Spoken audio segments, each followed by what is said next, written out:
Welcome to Just Wanna Quilt, a research podcast coming out of Tulane University Law School, where we explore all kinds of things, stories about quilting, tools, field trips, maybe some famous quilters stop by, and of course a little bit of copyright thrown in just for fun.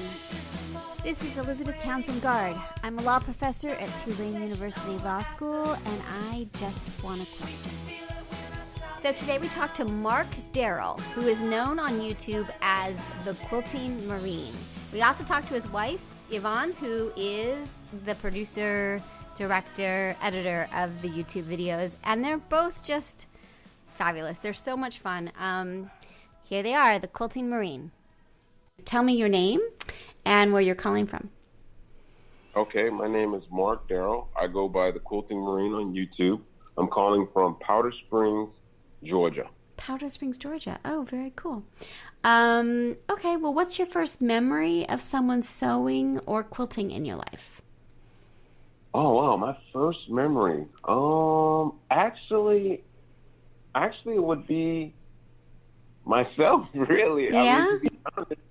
Yeah, because, my grandson was being born about 3 years ago, and I was going through some issues with PTSD. Yeah. So I needed to find something to level myself out. And nothing was working. I was really heavy into shooting, and that got old. And I thought, why not try quilting? I had tried almost everything else, and it stuck. So I wanted to build a quilt for my grandson who was being born.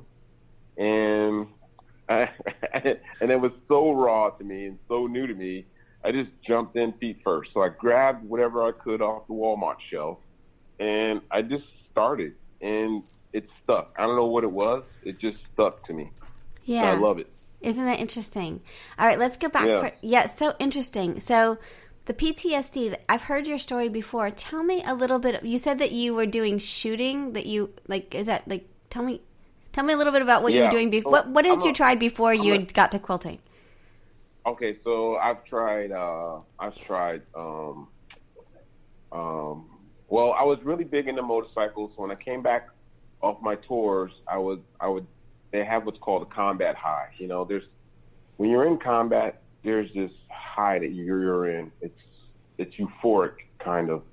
You're in complete fear, but you're also in complete, I don't know what you would call it, but you're level with the earth.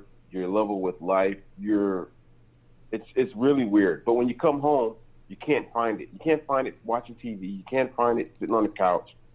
It's things like riding motorcycles extremely fast and dangerous. It's things like, taking up extreme sports and things like that, trying to chase that high.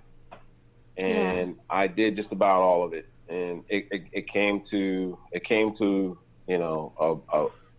end that I wasn't happy with. I started self-medicating with alcohol, and I was all over the place, and I don't know what I was going to do. And quilting came into my life, and I am so happy that I have it because I'm normal now. That's so interesting. Okay, I have 1,000 questions. So first of all, just I don't even know where to begin. So first of all, that's so interesting. You don't know really anything about me. So I have a PhD in European history, and what I focused on was the culture of war and how people healed from war through art. Yeah. That was what my work was on. And part of isn't that weird? Yeah. And was and the trauma of war, and how do people express what they've dealt with. How can you ever get over it? And many people don't, right? So that they express it in literature and art and all kinds of things. And part of that, this was in the 90s, or the 80s and the 90s, I went to a PTSD facility for women in Palo Alto and spent a week there. Okay. And they were using art and quilting and all kinds of things as a space of healing. Uh-huh.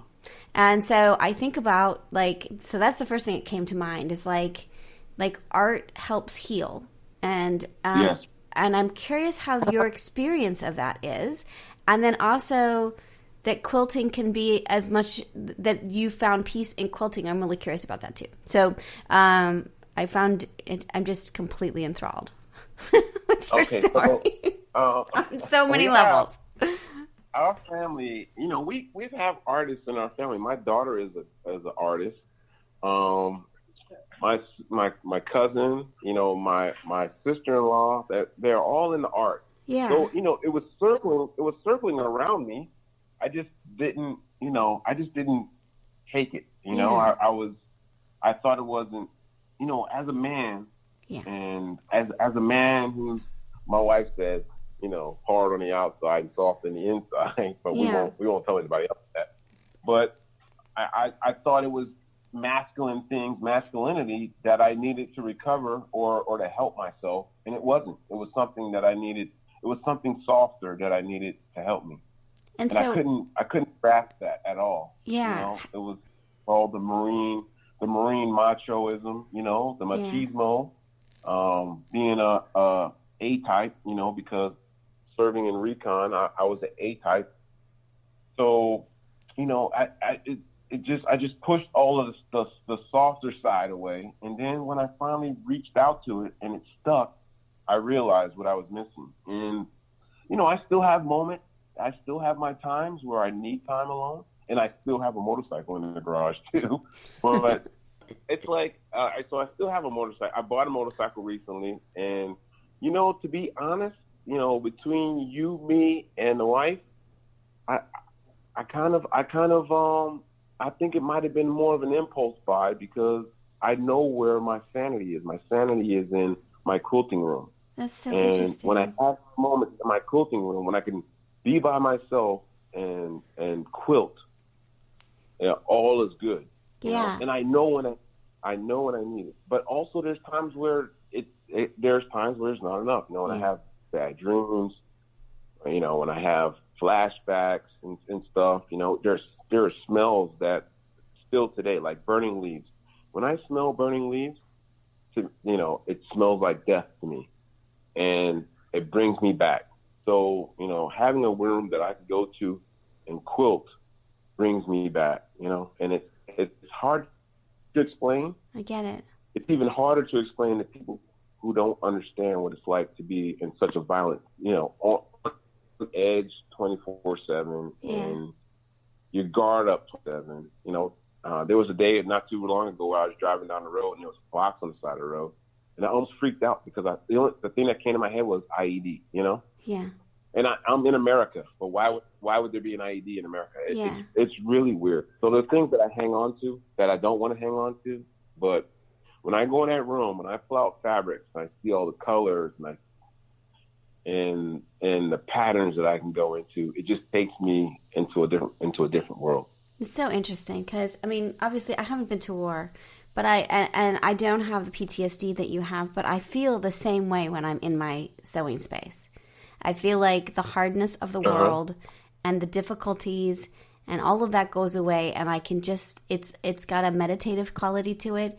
It's got a centering quality to it. I always do it at night after the day, which has always been filled with chaos. I'm very, very moved by what you're saying. I'm trying to be as honest as I can be, you know? Yeah. But it's a challenge. And you know what else I too is I'm so new to it that I'm learning, and my learning in quilting is helping me move forward, and also my attraction to quilting. You know, because you know my subscribers, you know, they send tips and hints and stuff. They do. And I've seen that. Great. Yeah, I love them. I love each and every one of them. And I love it because I learn every day. You know? And it helps me, and it helps me move forward. But I also want to be a teacher too. I want to help new quilters because quilting can be intimidating. You know. Yeah.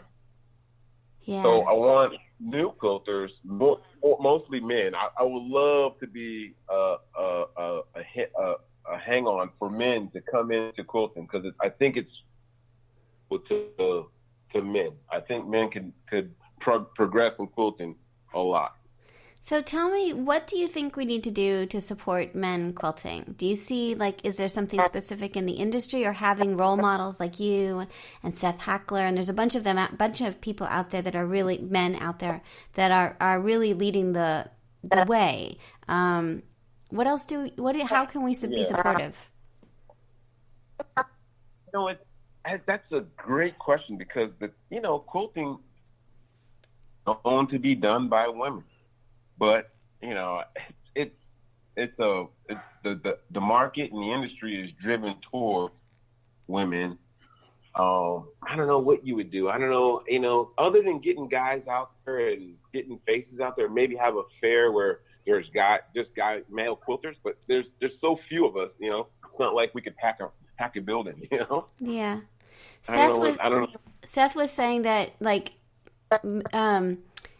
tools and other things geared towards that are not pink, that are geared towards more like either gender neutral or just more things that are recognizing there's more than just pink in the world.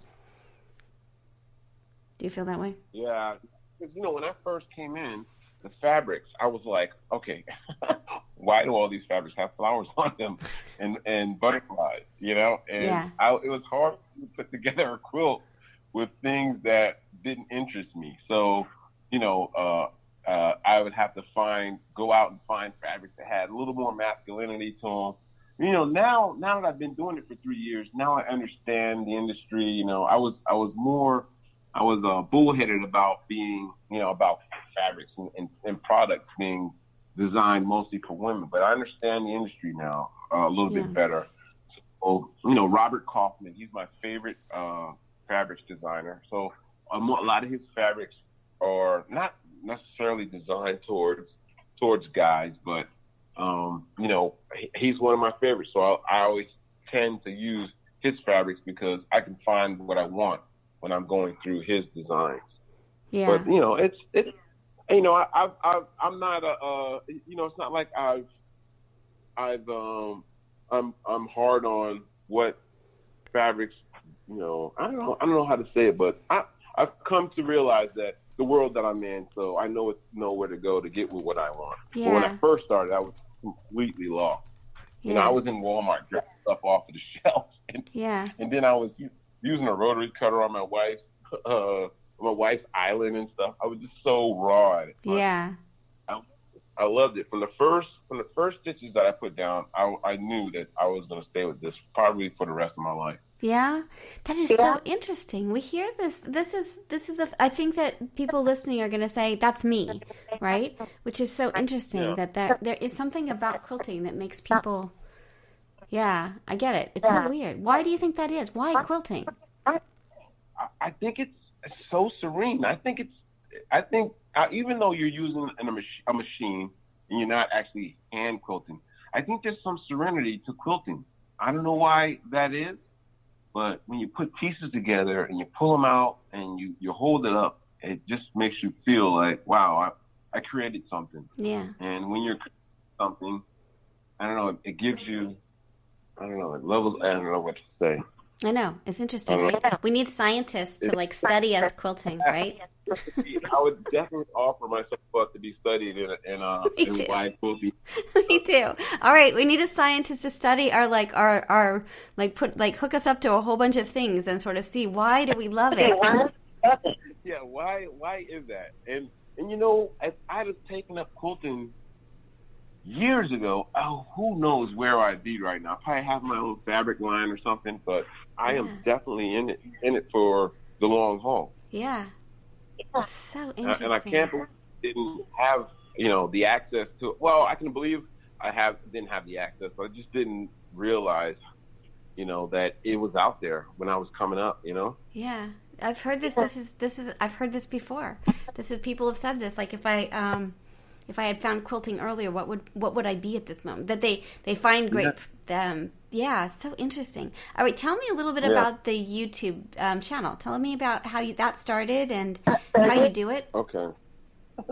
All right, so that's another thing, because my sister-in-law, Gift Basket Appeal, Tracy, she pushed me to have a YouTube channel years ago, and not necessarily with quilting was more like being a handyman and stuff like that. So, and cooking, because I love cooking, but my cooking has fallen off because I quilt way more than I cook now. I get So that. he wanted me to start a channel, so I was resistant, but eventually I started a channel, and she's the catalyst in us starting a channel, because without her and without my wife, I would be upstairs quilting in a closed room with a do not disturb sign on the door. But I wanted to share it because I loved it so much. I was like, there's no way that I could keep this to myself. I have to share this with people and share what I learned, what I love, and I want to bring other people in, because I remember how it was when I first started.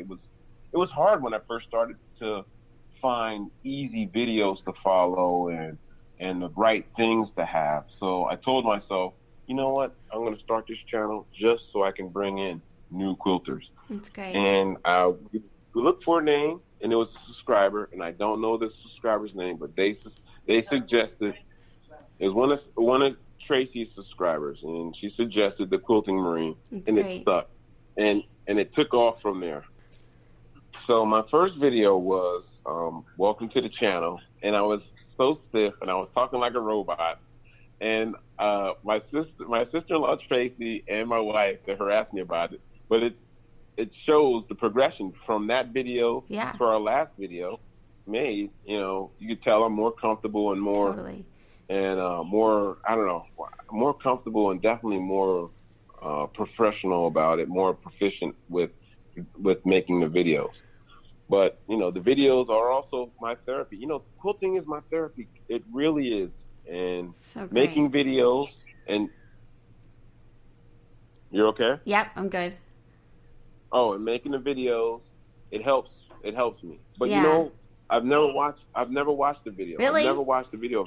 That's interesting. Not one. Really? I watched them. They're great. No. They're really great. So tell me I love them. They're great. Tell me the process of making the video. Do you tell me how you're making them, in case people want to know how to do it. Okay, so we come up with a list, and we try to go down the list of things to film. My wife is my producer, editor, and director. Awesome. So she is part of. She's just as much part of my quilting life as anything else. So we'll come up with a subject, and I'll get in front of the camera. I'll talk about it. She'll film it, and then any mistakes or any problems, she edits it, and then she'll put it up on YouTube. She does a what are they called? The word tag. She'll tag is she the there? video. Is she there? Yeah. Come Yeah, on, have she's her come. there. Yeah, have her come closer so we can say hi. Okay. Hi. Hi, tell me your name. My name's Yvonne. Hi, Yvonne. I'm Elizabeth. So you're the Nice to talk to you. Nice to talk to you too. So how do you feel about all this? You guys have a lot of subscribers. This is like a thing. You're a thing, right? How is this is it? We really did not expect to be a thing. Yes. My thing, I've always been very supportive of him because, I've watched him through the years struggle to try to find a way to deal with his PTSD. I've watched, the recklessness. I've just watched him pick up different sports or different things to help fill the void. Yeah. And, when our grandson was being born, really quilting was going to be my thing. Really? I wanted to, but we went out, went to a pawn shop, we found a sewing machine, and I don't know, he just picked it up. It was almost like it was meant to be. So if quilting is the thing that helps him, hey, I'm here to support him 100%.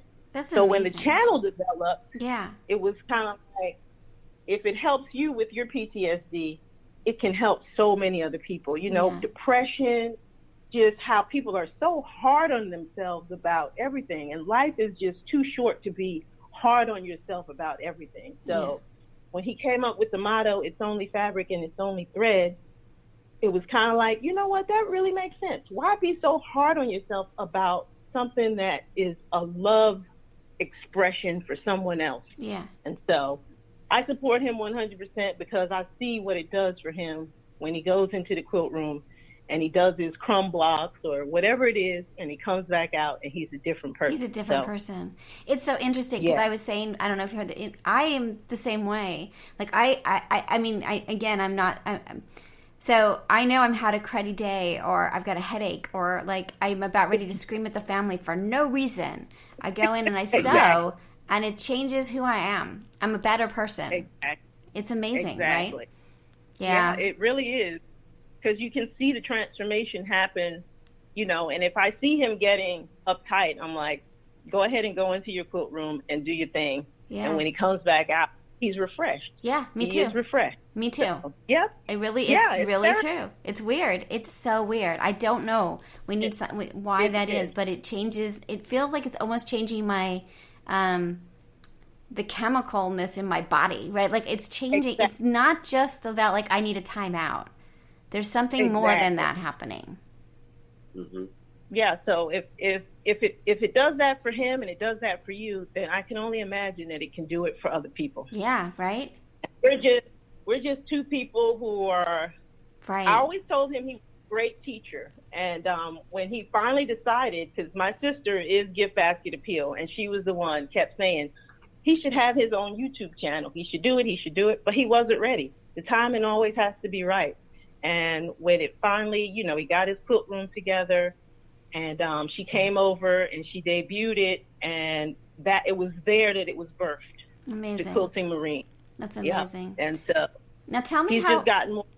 Now I have two questions for you. First, how was the pre-quilting life for you? I would imagine that was a pretty stressful time as well. I mean, PTSD is awful, but it's also really hard on families. Did you? What's your life? Yeah. It was hard because, like I said, I watched him pick up so many different things. And, financially, it was like, these were not things that were not expensive. And so I knew that it was something that he was trying to find that I wasn't able to provide for him. I did give him some level of support, but it's not something that I could do for him. It was something that he needed to find within himself. Yeah. And so I just kind of hung in there. I listened when he wanted to talk. When the dreams would come, I would just hold him. But I was very happy when quilting came along. Even though it can be expensive, we find ways to not allow it to be because, not everybody's level of finances are the same. And, I totally agree. Yeah. Yeah. I want to be able to quilt and be happy and not go broke. So. Yep. Totally agree. All right, so I have a couple questions for you. How difficult is it to do the filming, the editing, and getting up the videos? How long is that taking you to do? Because that's a lot, right? In the beginning, because he would, some of the things you would want to edit out, but really? In the beginning, because it was a learning process for me because I didn't know anything about YouTube or editing. And luckily, we had a support system in my sister and her husband because Bill, edits all her videos. So they had been doing this for a while. So I took all the education from him and was able to learn pretty quickly. And over time, he's gotten so much better to where I don't really need to do much editing. That's great. Yeah. When he talks about wanting to bring new quilters in, I just make suggestions that, from me, from the outside looking in, this is what I would want to know as a new quilter. And that kind of like builds what we actually film, That's something great. that's simple that you might think is simple is not simple to somebody who's never quilted before. Now, so we try to make it Yeah. You try to make it, I get it. And I love the videos. They're really great. And I love, they're great. Yeah, they're great.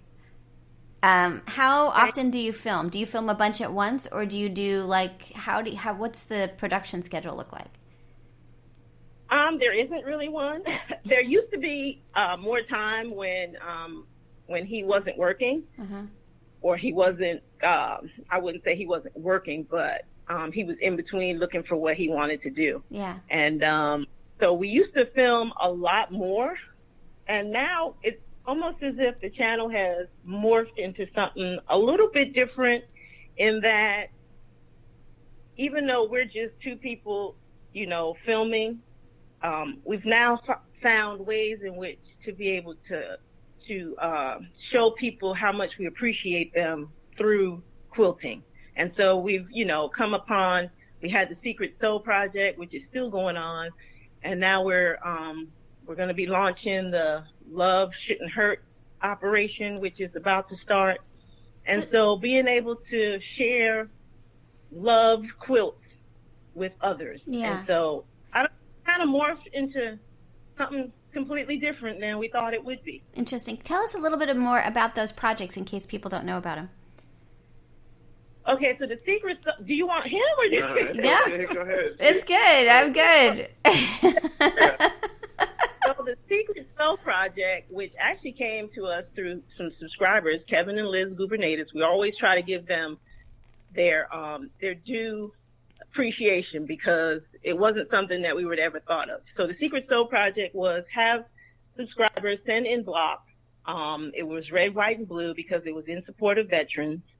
And, you know, over a time frame, we brought in the blocks. It was overwhelming, the response. I always feel I get myself all teary because the response was just amazing. And so, you know, people volunteered to put the quilt together, and now they're starting to come back, and they are just absolutely gorgeous. The level of support that people have for veterans is just amazing. So we're going to be able to give quilts of love to 34 veterans. I mean, that's amazing. That just deserve our appreciation for our freedoms that we have. And so that should be ending soon. We've got 11 more quilts that need to come in from being quilted. And then he started the domestic violence project, which Love Shouldn't Hurt is what it's called. That's great. And we'll be doing the very same thing, bringing in quilt blocks and then shipping them out to subscribers who volunteer, putting them together so that we can donate them to domestic violence victims. That's great. At domestic violence shelters. That's really great. That's really great. Now, if someone is listening and they want to get involved in your projects, how do they connect to you? They can either email him at thequiltingmarine@gmail.com or through YouTube. We try to look at every single comment. Mm-hmm. You know, it gets harder as we grow, but, you know, if people are interested in what he's doing and what we're doing, then we want them to know that we appreciate them. Yeah. And so we do try to answer all comments. We do lives where we're able to interact with, you know, subscribers when we do those.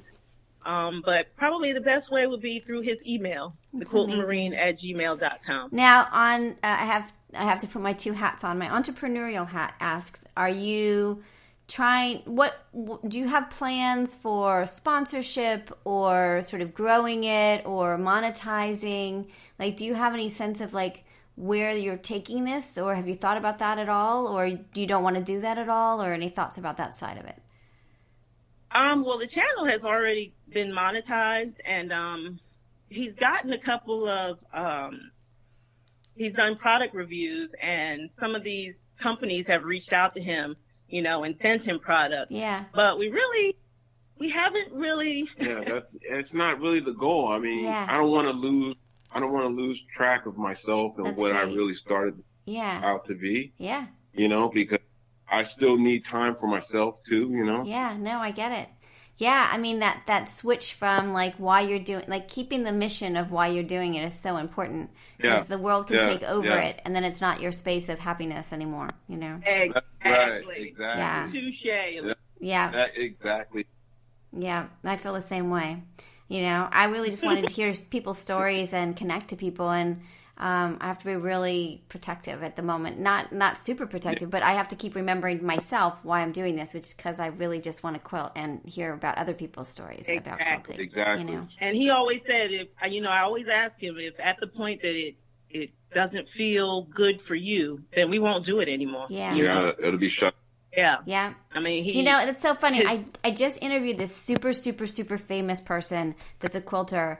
And you would think, and she's like, got, you know, like a whole empire. And she said exactly the same thing. She was like, if I don't want to do this anymore, I'm just not going to do it. Like, it's not about this empire thing I've built. It's about my love and joy of creating. Yeah. Exactly. Yeah. So maybe that's the key, you know? Yeah. Yeah. I think that is the key. That is the key, because as soon as I'm not doing that and feeling happy doing it, yeah, it'll go dark right away. Yeah. Now, what about your relationship? Is it fun to be doing a project together, or do you fight?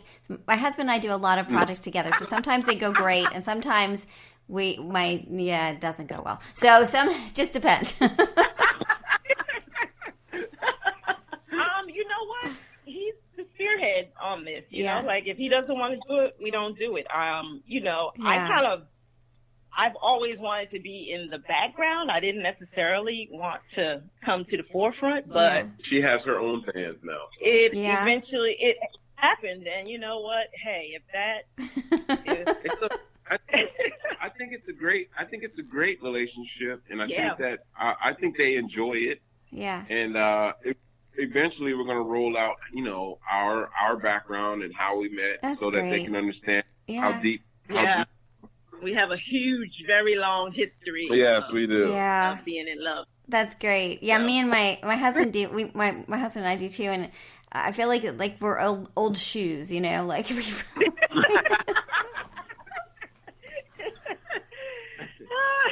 You're hilarious. You know what? Seth said you would be hilarious. Really? No, I mean, old shoes are kind of super comfy. They're a little broken, worn in different places, and you still wear them. He's my best bud. That's great. He's I love so, it. laid back, and Yeah. He's not what you. I always tell him he's hard on the outside, but he's just soft and mushy on the inside, and that's what I love about him. He's a great husband, a great father. Yeah. He works hard, and I just want him to be happy. That's really nice. That's really nice. Well, this is a great story. I get very happy too. Well, this is so much fun. Okay, well, so we're not the whole goal is to have community in this project. So I would love for you all to come back as you're doing projects and you grow and just be part of our community. I would love for you to join our Facebook group and talk about your, just be part of everything, because you're so cool. Okay. You're so great. What's the name of the Facebook group? It's called JustWannaQuilt. It's the same, and we call ourselves, ironically for you guys, the Quilting Army, because we're all about quilting. That's what we're calling ourselves. We're growing, but it's really just about a space a space of fun, and then sort of learning more about things. Now, we're terrible when it comes to social media. Yeah. Well, you're doing okay. Very terrible. No, you're doing okay. It's the Facebook and the Instagram. Yeah, it's too much. Yeah, I know. I agree. Yeah. You stick to you're doing great. You're doing what you should be doing. So I would say don't worry about it. I mean, I don't know anything, so I'm not an expert. But we're definitely gonna check your army out. Yeah. We're gonna see your army out. That sounds great. Yes, join our quilting army. And raise you a nation. Yeah, we'll see you one army and raise you one nation. Competing armies, or maybe we're an alliance, right? An alliance of armies, many quilting armies. Yes, right. We will build them. We will take over the world. It'll be good. Yeah. One quilt at a time. One quilt at a time. I like it. Yes. Not the quilting army, a quilting army, you say to me, right? That's right. I like it. I like it a lot. Let me ask you the last part of this. Do you have any questions or worries about intellectual property, trademark, or the videos, or anything like that? No. We actually tried to, on every one of his videos, tag it with, running tag that says the Quilting Marine. That's so great. That, now, we've not run into that yet. Yeah. And do you have the domain name yet? Yes. Cool.